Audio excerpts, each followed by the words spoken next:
दुसरे आमचे सहकारी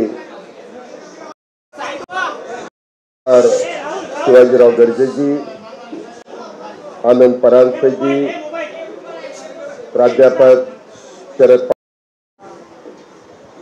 प्रमोद हिंदूराव, महेंद्र पानसरे, लतीफ कांबोळी, संजय बोरगे, किरण शिंदे, किरण पाटील, सुमित पवार, सुरेशराव सोनवणे, सारांश वंसार, आज राष्ट्रवादी काँग्रेस पक्षामध्ये प्रवेश करत असलेले आपल्या सगळ्यांचे सहकारी माजी खासदार आमदार DS आहिरे, आमचे श्यामकांतजी सनेर, सुनीलजी नेरकर, श्यामकांतजी भामरे, हरिश्चंद्र उर्फ भोला वाघ, चंद्रकांत सैंदाने, अबिद खान, मुनसफ खान पठाण, कैलास चौधरी, मनोहर पाटील, दिलीपराव देसले, मीनाक्षीताई पाटील, बापू महाजन, कैलास पवार, नंदू करनार, प्रकाश पाटील, किरण पद्म, राजेंद्र देवरे, ज्ञानेश्वर पाटील, माधवराव देवरे, त्याचबरोबर ज्ञानेश्वर गर्दे उर्फ शरणप्पा महाराज, श्यामकांत पाटील, सर्व त्यांच्याबरोबर आलेले माझ्या धुळे जिल्ह्यातील सर्व मान्यवर प्रतिष्ठित कार्यकर्ते, बंधू भगिनींनो, माझ्या तरुण मित्रांनो, जोडू भारुडे, मदन पवार, योगेश चौधरी, साईराम आहिरे, मित्रांनो, मी सुरुवातीला दिलगिरी व्यक्त करतो, कारण मी स्वतः आजचा कार्यक्रम घेतलेला होता, परंतु आम्ही सकाळी लवकर, आपल्याला सगळ्यांना माहिती आहे, समृद्धी महामार्ग तो नागपूर ते मुंबई अशा प्रकारचा आहे आणि त्याच्यातलं एक महत्वाचा बोगदा शेवटच्या टप्प्याचं उद्घाटन मुख्यमंत्री आणि दोन्ही उपमुख्यमंत्र्यांच्या शुभ हस्ते ठेवलेलं होतं. आणि आम्ही तिघांनी ठरवलेलं होतं की लवकर जायचं, देवेंद्रजींना नागपूरला जायचं होतं, मला तिथून इकडे यायचं होतं नाशिकवरून, आणि एकनाथरावजींना तिथून सोलापूरला जायचं होतं. परंतु अचानक तिथलं हवामान थोडंसं बदललं. तुम्हाला माहिती आहे की पावसाळी हवामान आहे आणि विमानाने नाशिकला मी वेळेत पोहोचलो, परंतु तिथून हेलिकॉप्टरनी जात असताना इगतपुरीच्या जवळ त्या बोगद्याच्या उद्घाटनाच्या करता थोडा हवामान खराब होतं आणि त्याच्यामुळं आम्हाला तिथं विलंब लागला. मला पण रुकूक लागली होती, मुख्यमंत्र्यांना पण नागपूरला जायचं होतं, एकनाथरावांना सोलापूरला जायचं होतं. शेवटी मला माहिती आहे की कार्यकर्ते ज्यावेळेस पक्षामध्ये प्रवेश घेण्याच्या करता मोठ्या उत्साहाने येतात, मोठ्या आनंदाने येतात आणि त्यावेळेस जे हजर असायला पाहिजे त्यांनी वेळ लावला तर कार्यकर्ता थोडासा नाउमेद होतो, नाराज होतो. परंतु निसर्गाच्या पुन्हा पावलं आपलं काही चालत नाही. आज जागतिक पर्यावरण दिन पण आहे. सुरुवातीलाच आपल्याला सगळ्यांना जागतिक पर्यावरण दिनाच्या मनापासून शुभेच्छा देतो आणि उशीर झाल्याबद्दल. मित्रांनो, तुम्हाला सगळ्यांना माहिती असेल, राष्ट्रवादी काँग्रेस पक्षाची स्थापना 10 जून 1999 करण्यात आली. आदरणीय पवारसाहेब असतील, संगमाजी असतील, तारिक अनवर असतील, अनेक दिग्गज नेत्यांनी त्यावेळेस मेघालयचा परिसर असेल, बिहारचा परिसर असेल, केरळचा परिसर असेल, तिथली टाको वगैरे अशा सगळ्यांनी मिळून हा पक्ष स्थापन केला.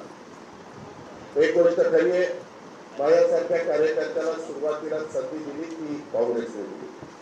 मी 91 पंचायतच्या चिन्हावर खासदार झालो, मग आमदार झालो.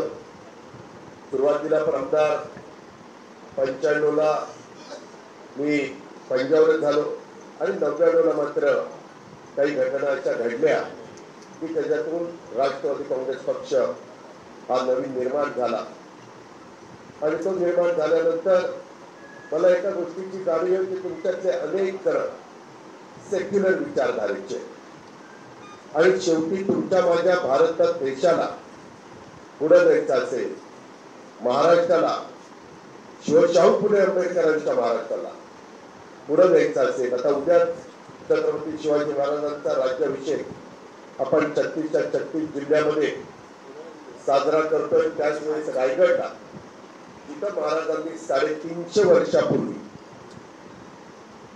राज्याभिषेक महाराजांचा झाला, तिथेही मोठा कार्यक्रम राज्य सरकारच्या वतीनं केला जाणार आहे आणि मोठ्या संख्येने शिवप्रेमी शिवभक्त तिथे जात असतात आणि त्यांच्याच विचारांनी त्यांनी पण त्या काळामध्ये हिंदवी स्वराज्याची स्थापना करत असताना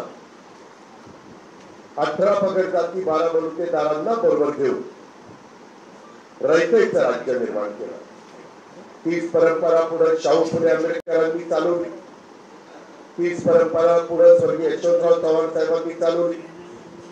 हे आपण कधी विसरू शकत नाही आणि आज देखील एकंदरीत देशाकडे जम्मू काश्मीर पासून काश्मीर पर्यंत आणि इकडे गुजरात पासून पश्चिम बंगाल पर्यंत नजर टाकली तर हा देश अनेक जातीनं, अनेक धर्मांनी, अनेक पंथांनी, अनेक भाषांनी हा देश हा डॉक्टर बाबासाहेब आंबेडकरांच्या संविधानामुळे एकसंघ राहिलेला आहे। संविधानाचा आदर तुम्हाला मला प्रत्येकाला आहे। त्यांनी लिहिलेली घटना, त्यांनी सांगितलेली दिशा, त्याच दिशेने आपल्याला पुढे जायचं आहे। आणि एक अशा प्रकारचा प्रसंग आला की त्यामध्ये काही निर्णय घ्यावे लागतात। जसं पाठीमागच्या काळामध्ये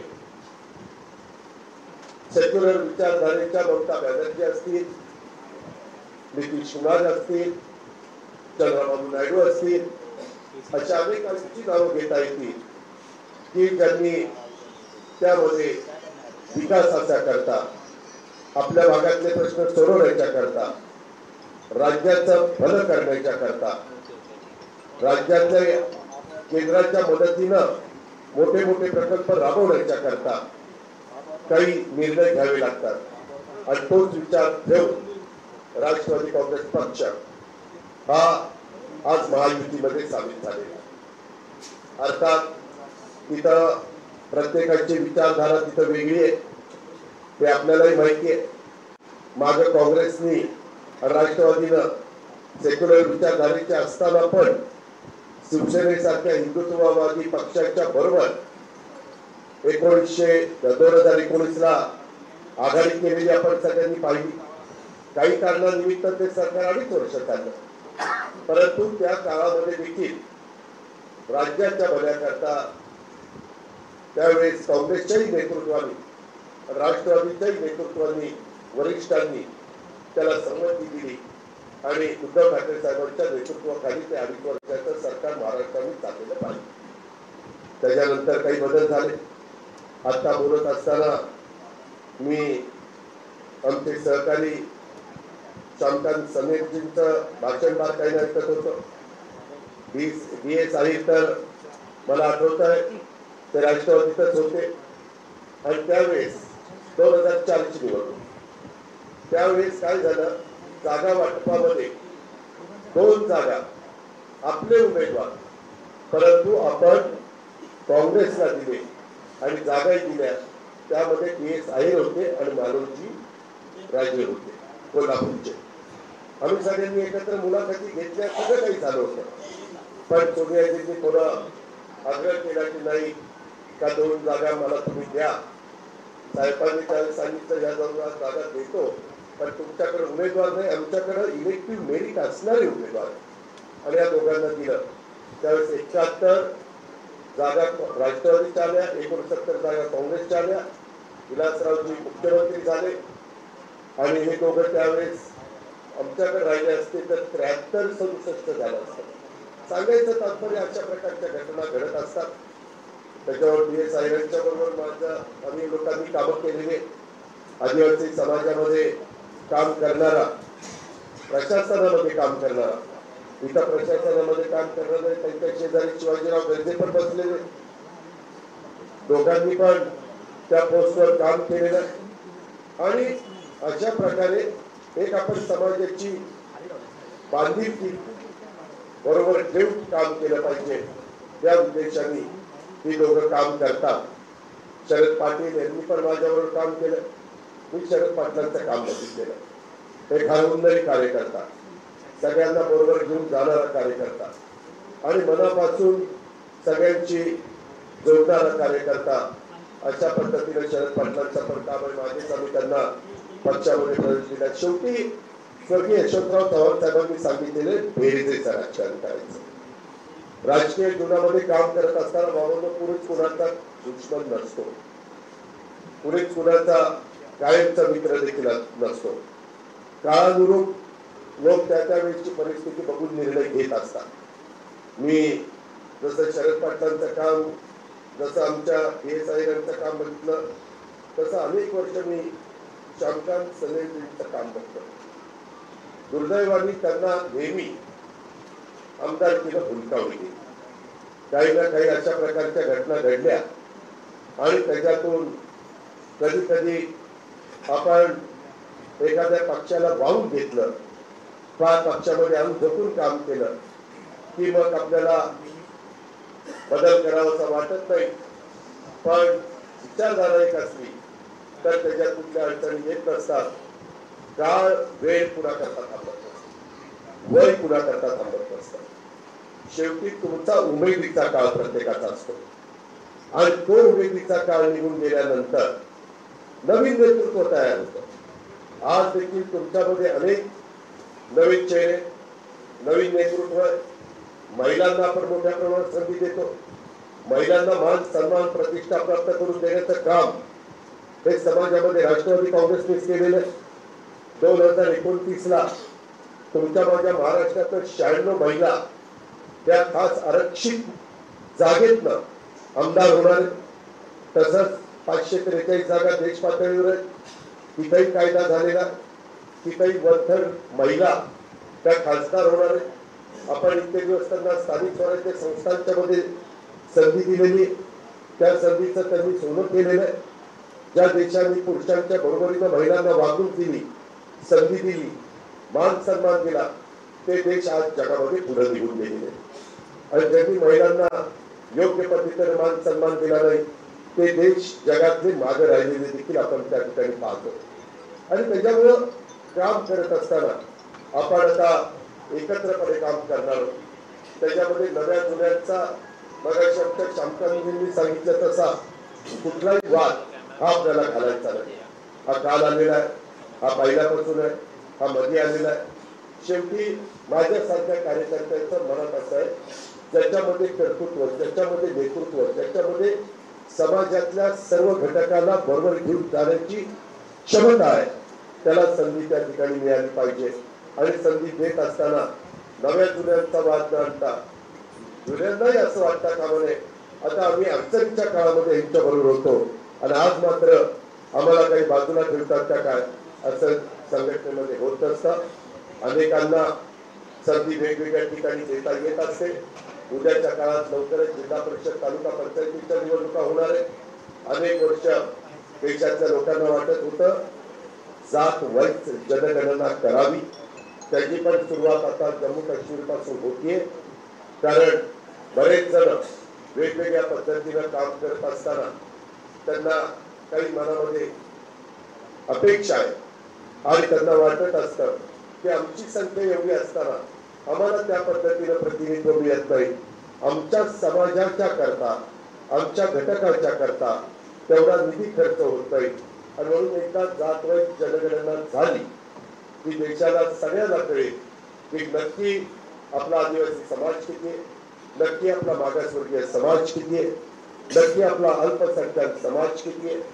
मग त्याच्यामध्ये भटका असेल, त्याच्यामध्ये इतर मागासवर्गीय असेल, त्याच्यामध्ये सर्वसाधारण असेल, त्या सगळ्या घटकांची माहिती ही उद्याच्या काळात देश पातळीवर जमा करण्याचं काम केलं जाणार आहे. त्यावेळेस कार्यकर्त्यांनी पण अतिशय व्यवस्थितपणे ती माहिती भरून घेण्याच्या करता मदत केली पाहिजे. तर उद्याच्या काळामध्ये जर कुठल्या घटकावर ते मागासलेले आणि त्यांच्यावर त्या प्रमाणामध्ये इतरांच्या बरोबरीने आणण्याच्या करता पैसा खर्च होत असेल तर बजेटमध्ये तिथं तरतूद केली गेली पाहिजे, केंद्राकडनं पण केली गेली पाहिजे, राज्याकडनं पण केली गेली पाहिजे.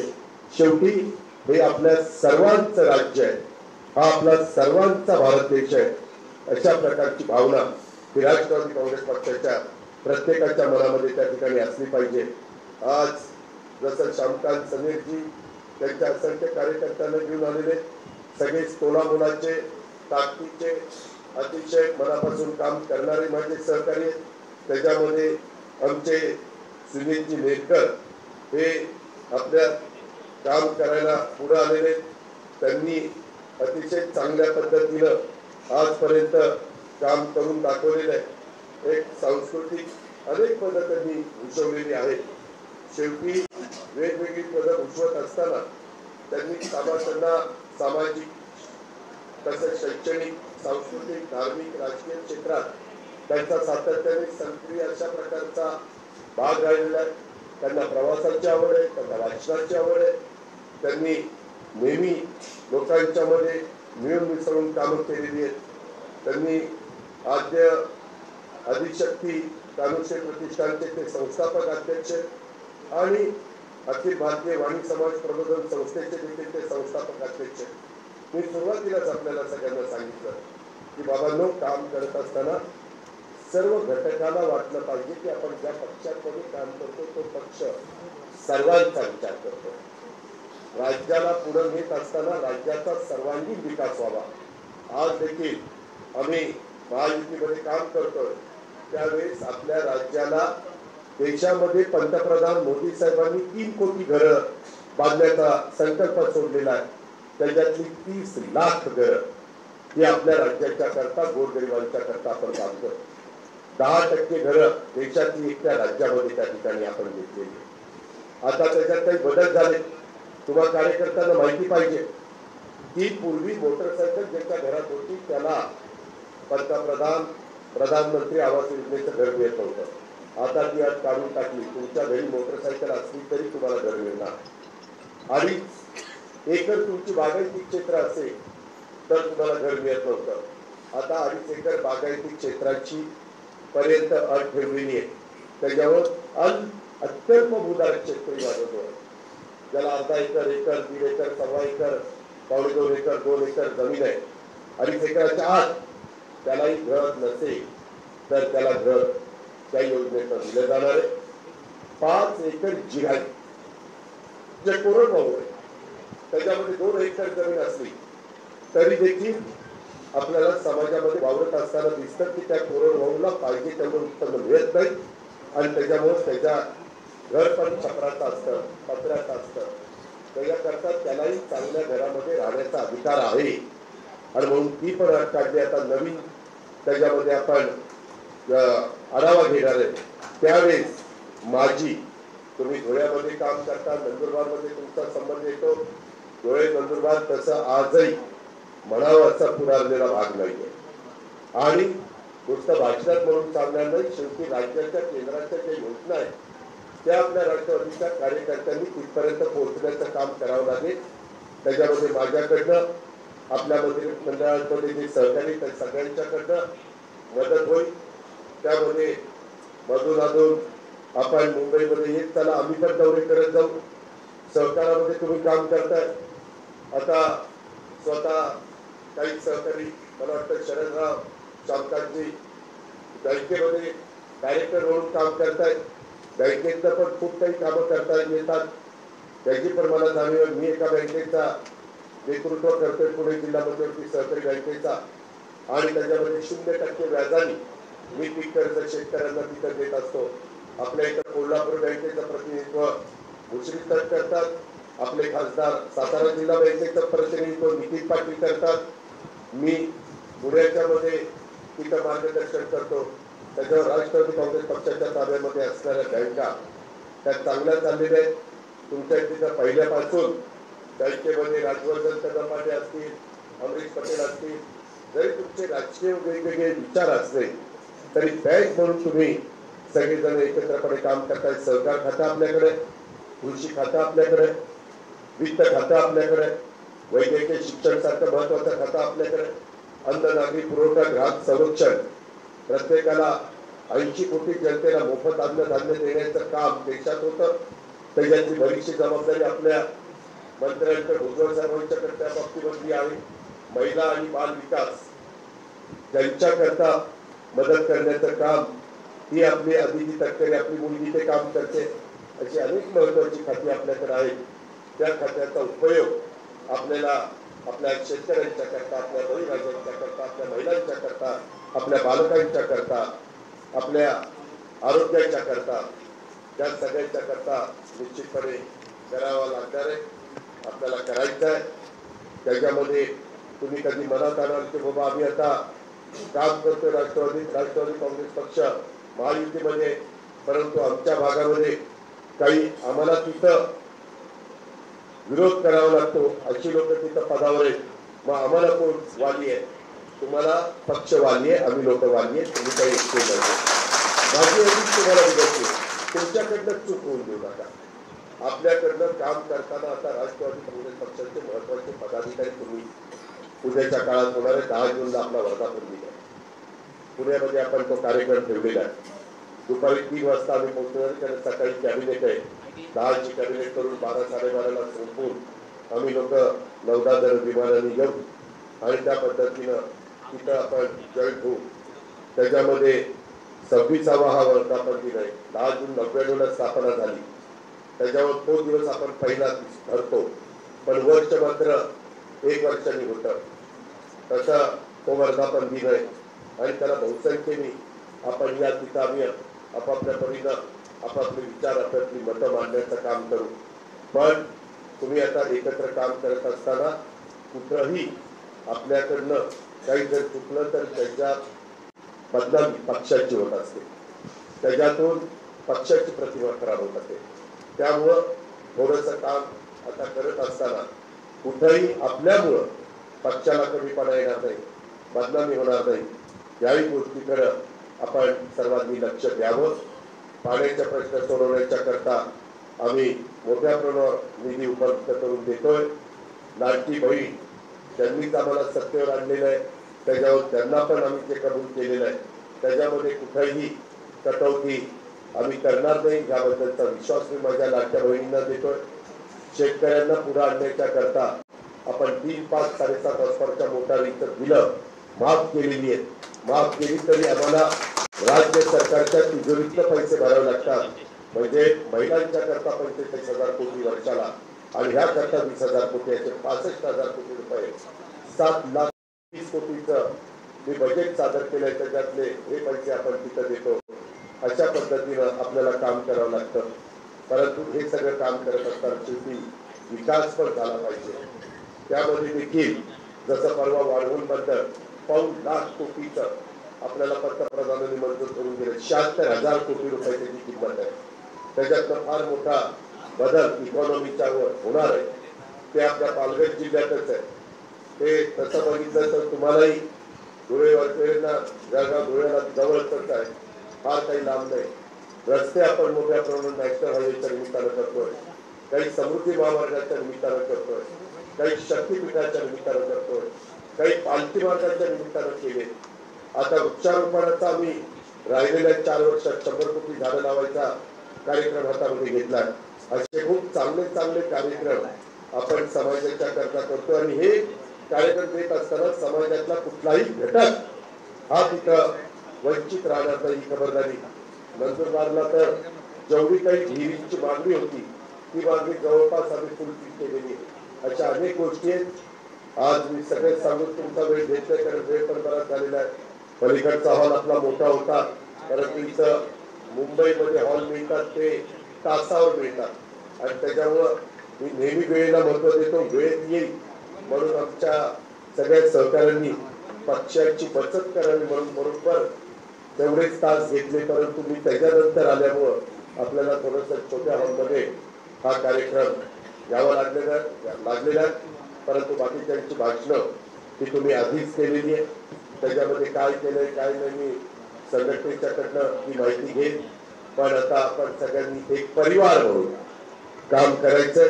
तिथं कुठेही आपण अडचण येऊन द्यायची नाही. तुम्हाला माहिती आहे की माझ्याकडे जलसंपदा खातं असताना अनेक महत्वाचे प्रश्न मार्गी लावण्याचं काम आपण केलेलं आहे. इथं काही त्याचे साक्षीदार बसलेले. मग आपल्या तापी नदी प्रचंड मोठ्या प्रमाणावर मध्य प्रदेशमधनं पाणी आल्यानंतर वाहते आणि ते पाणी पलीकडे उकाईला जातं, अशा पद्धतीने जात असताना शेवटी माझा उत्तर महाराष्ट्र, नंदुरबार धुळे जिल्ह्याला त्याचा फायदा झाला पाहिजे, जळगावला फायदा झाला पाहिजे. आणि त्यामुळं अक्कलपाड्या धरण्याच्या करता देखील आपण काय काय केलं त्याचे अनेक जण साक्षीदार आहेत. सुलवाडी बॅरेज असेल, सारंगखेडा बॅरेज असेल, प्रकाशा बॅरेज असेल, त्यामध्ये देखील छोटी छोटी ती धरणच आहे, ते भरायला बॅरेज आहे, तेही काम आपण सगळ्यांनी मिळून केलेलं आहे. अजूनही आपल्याला त्या भागामध्ये पाण्याचे धरण, ज्याच्यामध्ये अनिल भाईदास पाटलांनी लक्ष घातलेलं आहे, तेही धरण लवकरात लवकर पूर्ण घेऊन त्याही भागातल्या दोन्ही तीरावर तरी जमीन आपल्याला बागायती करायची आहे. आपल्याला एआयचा वापर करायचा आहे. यंदा अर्थसंकल्पामध्ये आर्टिफिशियल इंटेलिजन्स म्हणून मी 500 कोटी रुपयांची तरतूद केलेली आहे. कृत्रिम बुद्धिमत्ता त्याचं नाव आहे. त्याच्यामध्ये परवा हॅकेथॉन पुण्यामध्ये भरवलेलं होतं. देशाचे कृषी मंत्री होते, राज्याचे कृषी मंत्री होते, राज्याचे मुख्यमंत्री होते, उपमुख्यमंत्री होते, आम्ही सगळे होतो. शेवटी आपल्याला आधुनिक पद्धतीची शेती, अवजाराचा वापर हे करावं लागणार आहे. उत्पन्न वाढवावं लागणार आहे, खताचा खर्च कमी करावा लागणार आहे, पाण्याची बचत करावं लागणार आहे. हे सिद्ध झालेलं आहे. हे आता लपून राहिलेलं नाहीये. त्याच्यामुळं तुमच्या इथं आर्थिक सुधारणा येण्याच्या करता ज्या ज्या गोष्टी कराव्या लागतील, सुदैवाने अर्थखातं आपल्या हातात असल्यामुळं तिथं कुठेही मी काटकसर करणार नाही. कारण तुमचा भाग हा इतरांच्या तुलनेमध्ये मागे राहिलेला आहे आणि साहजिकच राज्य करताना इतरांच्या बरोबर आणण्याच्या करता तिथं अधिकचा निधी द्यावा लागतो आणि ते त्यांचं काम आहे, ते त्यांचं कर्तव्य आहे. आणि त्याच्यामुळं त्या भावनेतूनच मी आपल्याला सगळ्यांना न्याय देण्याचा प्रयत्न करीन. अशा प्रकारची खात्री आणि विश्वास मी आपल्या सगळ्यांच्या समोर देतो. मध्ये धुळे जिल्ह्यात कृषी विद्यापीठ होण्यासाठी आम्ही प्रयत्न केला. प्राध्यापक शरद पाटील त्या कृती समितीचे निमंत्रक होते आणि त्याच्यातून मुख्यमंत्र्यांकडे प्रस्ताव तो आता सादर केला जाणार आहे. कृषी मंत्री माणिकराव कोकाटे आहेत. त्याबद्दल तुम्ही काही काळजी करू नका. त्याच्यामध्ये महाराष्ट्र राज्य कृषी शिक्षण संशोधन परिषदेची बैठक झालेली आहे. मला स्वतः आपले माजी आमदार शरद पाटील यांनी चर्चा केलेली आहे आणि तो विषय घेण्यासाठी मला त्यांनी आग्रह केलेला आहे. आणि त्याच्यामुळं लगेचच आपण कोकाटे मला वाटतं नंदुरबारचे पालकमंत्री आहेत आणि त्याच्यामुळं तुम्ही सगळ्यांनी मिळून जळगाव असेल, धुळे असेल, नंदुरबार असेल, त्या सगळ्या भागामध्ये राष्ट्रवादी काँग्रेसमय वातावरण अधिक जोमानी करण्याच्या करता तुम्ही स्थानिक पातळीवर प्रयत्न करा. आम्ही राज्याच्या पातळीवरून तुम्हाला जे काही प्रोत्साहन द्यायचं आहे, जे काही कार्यक्रम द्यायचा आहे, जे काही आम्ही स्वतः येऊन तुम्हाला तिथं काही मार्गदर्शन करायचं आहे ते मार्गदर्शन आम्हाला आमच्याकडनं केलं जाईल. त्याबद्दलची खात्री देतो. सभासद नोंदणीचा मोठा कार्यक्रम आपण हातामध्ये घेतलेला आहे. सभासद नोंदणीच्या करता देखील समाजातल्या सर्व घटकाला, डॉक्टर असतील, इंजिनियर असतील, वकील असतील किंवा ॲग्रिकल्चर ग्रॅज्युएट असतील किंवा महिला असतील किंवा दिवसभर काम केल्यानंतर संध्याकाळी चूल ज्यांची पेटती, अशा पद्धतीनं त्या काम करणारा छोटा घटक असला तरी तोही आपल्या पक्षाचा सभासद असला पाहिजे. अशा पद्धतीने समाजातल्या सर्व घटकाला तुम्ही तिथली कार्यकारिणी करत असताना, तुम्ही तिथल्या पदाधिकाऱ्यांच्या नेमणुका करत असताना त्याच्यामध्ये सामावून घेतलं गेलं पाहिजे. अशा प्रकारची अपेक्षा या पक्षप्रवेशाच्या निमित्तानं मी आपल्या सर्व सहकारी मित्रांच्या समोर व्यक्त करतो आणि मला मनापासूनचा आनंद आहे.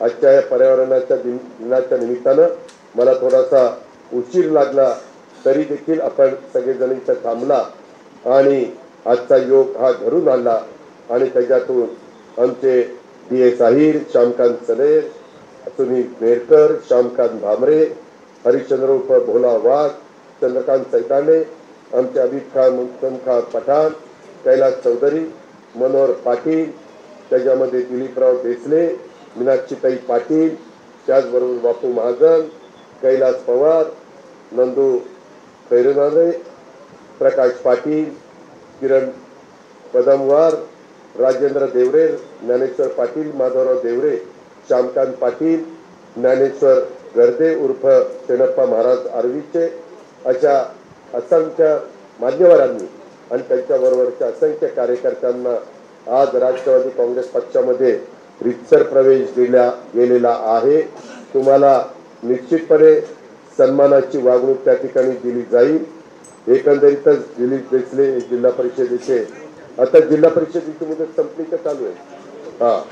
तर त्याच्यामध्ये आपल्याला उद्याच्या काळामध्ये पुन्हा नव्या जुन्यांचा काही अनुभवी काही नवे चेहरे हे स्थानिक स्वराज्य संस्थांच्या निमित्तानं द्यायचे आणि त्याच्यात आपल्या दिलीपरावांची आर्वी आणि रामपुरा परिसरामध्ये रतनपुरा परिसरामध्ये चांगली ताकद आहे। निश्चितपणे या सगळ्यांच्या ताकदीचा उपयोग संघटना अधिक मजबूत होण्याच्या करता त्या भागातलं वातावरण राष्ट्रवादी काँग्रेसमय होण्याच्या करता मदत झाल्याशिवाय राहणार नाही की होईल। अनिल भाईदास पाटलांनी पण त्या सगळ्यांना राष्ट्रवादी काँग्रेस पक्षामध्ये आणण्याच्या करता आणि एकंदरीतच त्यांना पक्षाशी जोडण्याच्या करता ज्या ज्या सहकारी मित्रांनी आमचे सुरेशराव असतील बाकीचे सगळे माझे सहकारी असतील त्या सगळ्यांनीच प्रयत्न केलेले आहेत। त्या सगळ्यांना मी मनापासून धन्यवाद देतो। आता आपल्याला थांबायचं नाही, आपल्याला जोमाने पुढे जायचं आणि पक्ष प्रवेश देत असणाऱ्यांना मी सांगू इच्छितो तुम्हाला सगळ्यांना आपल्याला एकमेकांचे स्वभाव माहिती आहेत। आपण अनेकदा एकमेकांच्या बरोबर काम केलेलं आहे, कधी एकत्र बरोबर गेलोय, कधी एकमेकांच्या विरोधामध्ये लढलोय, पण कधी एकमेकांच्या बद्दल कटुता मनामध्ये आपण कुणी ठेवलेली नाहीये। हे पण आपण सगळ्यांनी ध्यानामध्ये घेऊन पुढे आपली वाटचाल आपण चांगल्या पद्धतीने करूया। मी सर्वांना सांगतो तुमच्यावर आगीतनं उठलो फुफुट्यात पडलो अशा प्रकारची वेळ मी त्या ठिकाणी येऊन देणार नाही। मी स्वतः त्या बाबतीमध्ये जातीनं लक्ष घालीन। यदा कदाचित संघटनेमध्ये काम करणारे राज्याच्या पातळीवरच्या बाबतीतनं काही वेगळं घडलं तर मी आपल्याला सगळ्यांना सांगेन की ती गोष्ट त्याचा फार प्रोपगंडा न करता मला एकट्याला सांगा काय तिथं दुरुस्त करायचंय, काय तिथलं दुखणं दूर करायचंय ते करण्याला मी कुठेही मागं पुढं बघणार नाही आणि चांगल्या पद्धतीनं नव्या जुन्यांचा व्यवस्थित समन्वय साधून तुमच्या सगळ्या असणाऱ्यांची आजपर्यंतच्या राजकीय अनुभवाची जी काही तुमची ताकद आहे, जी काही तुमची शिदोरी आहे, जो काही तुमचा अनुभव आहे त्या अनुभवाची पण आपण सगळेजण उद्याच्या वाटचालीच्या करता पक्षाच्या बळकटीच्या करता उपयोग करून त्या ठिकाणी घेऊया आणि अनेकांना वेगवेगळ्या ठिकाणी कशी आपल्याला संधी देता येईल त्या पद्धतीचं काम देखील आपण करूया। तुम्हाला तिथं काम करताना अडचणी येतात, माझ्या कानावर त्या गोष्टी आलेल्या आहेत, परंतु तुम्ही आता एकटे नाहीत, मी तुमच्या बरोबर आहे, पक्ष तुमच्या बरोबर आहे। तुम्हाला योग्य पद्धतीनं जे काही सहकार्य पाहिजे ते मी अधिकाऱ्यांना पण सांगेन। मी नेहमीच महाराष्ट्रातल्या अधिकाऱ्यांना सांगतो हे 3 पक्षाचं सरकार आहे, त्याच्यामुळं तिन्ही पक्षाच्या लोकांना एकतर्फी वागून तुम्हाला चालणार नाही। ज्यांचं योग्य असेल, ज्यांची त्या ठिकाणी पाठपुरावा असेल त्यांना निश्चितपणे प्रतिसाद हा अधिकाऱ्यांनी दिला पाहिजे अशा प्रकारची माझी अपेक्षा आहे।